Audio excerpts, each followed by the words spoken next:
currently in the funding arena of disability access, different programs for children with disabilities.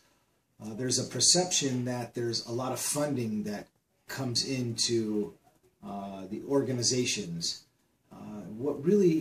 How it turns out, likely currently with some of the conditions in employment and some of the big initiatives that have been going on of employment with people with disabilities, wounded warriors, is that we have, say, $100,000 hypothetically, and that $100,000 then gets split,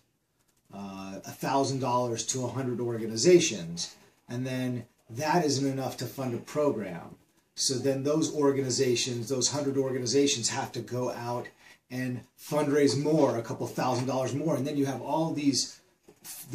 little bit of funding trickling into these many different organizations spread out over a large amount of space and time, and very little gets accomplished because only maybe a few of those programs might be accessible.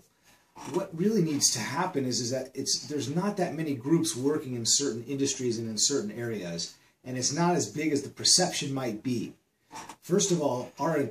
funding that goes towards disability and accessibility should come from a couple different arenas, not just directly to groups that support those initiatives, but also in global diversity and things like diverse workforces and things like that, as well as employment to people with disabilities. So what really needs to happen is when these grants come out, even in healthcare,